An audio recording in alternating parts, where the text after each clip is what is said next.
परमात्मा प्राप्ति किसे होती है। एक राजा था जो बहुत ही न्यायप्रिय और धार्मिक था। वह अपने प्रजा का बहुत ख्याल रखता था। प्रजा उसके राज्य में बहुत खुश थी। वह अपने भगवान को बड़े दिल से आराधना किया करता था। एक दिन भगवान ने उससे प्रसन्न होकर उसे दर्शन दिया। भगवान ने उससे कुछ मांगने को कहा तो उसने कहा, आप मेरे सारे प्रजा को अपना दर्शन करने दीजिए। भगवान ने कहा, ठीक है, मैं उन्हें पहाड़ के ऊपर से दर्शन दूंगा।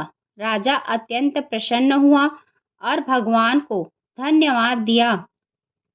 अगले दिन सारे नगर में ढिंढोरा पिटवा दिया कि कल सभी पहाड़ के नीचे मेरे साथ पहुँचे, वहाँ भगवान आप सबको दर्शन देंगे।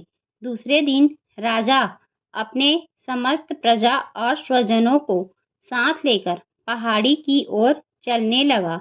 चलते चलते रास्ते में एक स्थान पर तांबे की सिक्कों का पहाड़ देखा। प्रजा में से कुछ एक उस ओर भागने लगे। तभी ज्ञानी राजा ने सबको सतर्क किया कि कोई उस ओर ध्यान न दे, क्योंकि तुम सब भगवान से मिलने जा रहे हो।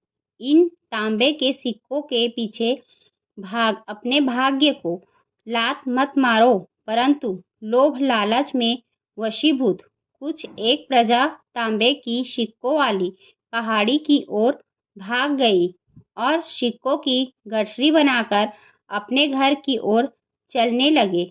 वे मन ही मन सोच रहे थे, पहले ये सिक्कों को समेट ले, भगवान से तो फिर कभी मिल लेंगे। राजा खिन्न मन से आगे बढ़े। कुछ दूर चलने पर चांदी की सिक्कों का चमचमाता पहाड़ दिखाई दिया। इस बार भी बचे हुए प्रजा में से कुछ लोग उस ओर भागने लगे और चांदी के सिक्कों के गठरी बनाकर अपनी घर की ओर चलने लगे। उनके मन में विचार चल रहा था कि ऐसा मौका बार बार नहीं मिलता है। चांदी के इतने सारे सिक्के फिर मिले न मिले, भगवान तो फिर कभी मिल जाएंगे। इसी प्रकार कुछ दूर और चलने पर सोने के सिक्कों का पहाड़ नजर आया। अब तो प्रजाजनों में बचे हुए सारे लोग तथा राजा के स्वजन भी उस ओर भागने लगे। वो भी दूसरों की तरह सिक्कों की गठरी लाद कर अपने अपने घरों की ओर चल दिए। अब केवल राजा और रानी ही शेष रह गए थे। राजा रानी से कहने लगे, देखो, कितने लोभी ये लोग भगवान से मिलने का महत्व ही नहीं जानते हैं। भगवान के सामने सारी दुनिया की दौलत क्या चीज़ है। सही बात है। रानी ने राजा की बात पर समर्थन किया और वह आगे बढ़ने लगे। कुछ दूर चलने पर राजा और रानी ने देखा कि सप्तरंगी आभा बिखरता हीरो का पहाड़ है।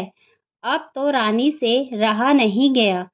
हीरो के आकर्षण से वह भी दौड़ पड़ी और हीरो की गठरी बनाने लगी।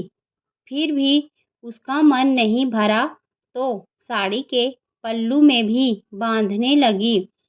वजन के कारण रानी के वस्त्र देह से अलग हो गए, परंतु हीरो का तृष्णा अभी भी नहीं मिटा। यह देख राजा को अत्यंत ग्लानि और विरक्ति हुई। बड़े दुखद मन से राजा अकेले ही आगे बढ़ते गए।